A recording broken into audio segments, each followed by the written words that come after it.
Hello ladies and gentlemen, welcome back to another video. Well, we got the upcoming GTA 6. You can pre-order it now, but it's only digital only.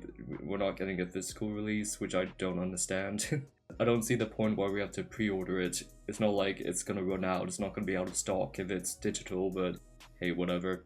So it's gonna be $80 standard and $100 for the Ultimate Edition.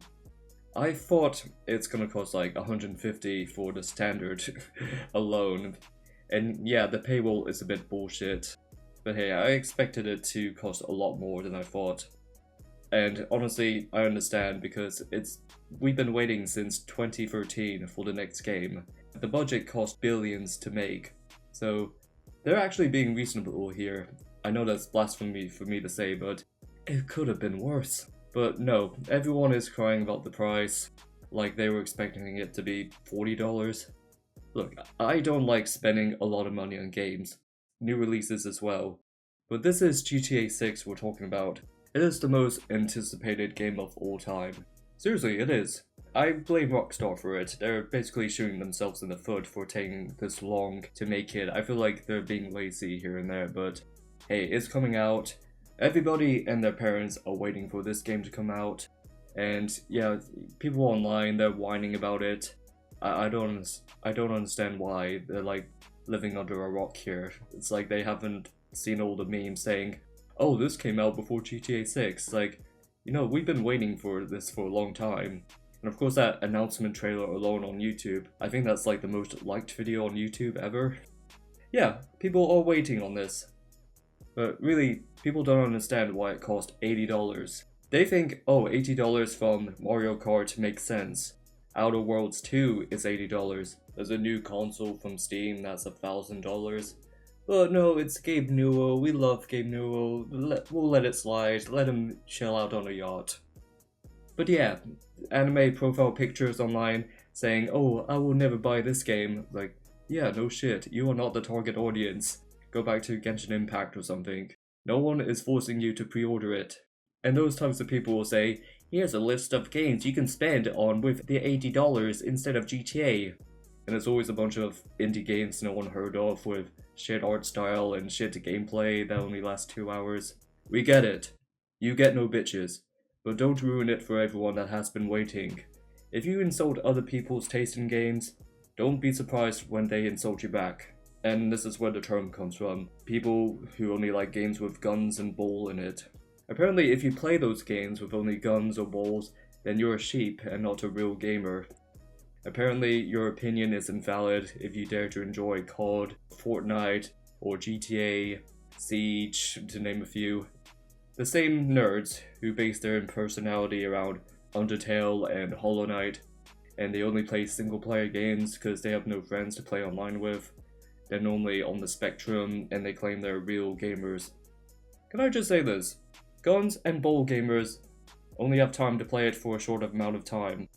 Because they probably do activities or get involved in clubs.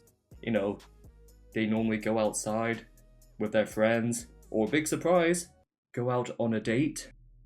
And also, grown-ass adults, fathers, they squeeze in 2 hours of gaming on the weekend because they have a wife and children to look after, so if they're not doing anything, those types of games, it's quick and easy to hop on instead of a 200-hour long Persona game.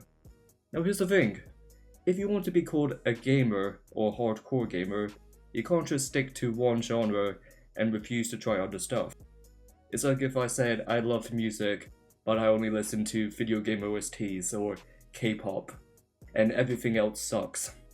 No one is gonna take you seriously. No one is forcing you to like something you don't. But you don't put in the effort of looking out there for something you might end up liking. For me personally, I wouldn't think I enjoy racing games. I don't know until I try it. Then I can say at least I have proof. I actually can back up my claim that I tried it at least. And I can still say it's trash. But next thing you know, I enjoyed those games. I enjoyed Need for Speed, Burnout, Assetto Corsa. I didn't know until I try it. And yes, we don't have money to buy every single game out there, but there's demos, free trials, Game Pass, so there's literally no excuse. And I know not every game genre is for everyone. Not every gamer will get into RPGs like Final Fantasy or Pokemon, or gacha games, or games with tank controls. I couldn't get into real-time strategy games like Age of Empire, but I understand why people would enjoy it.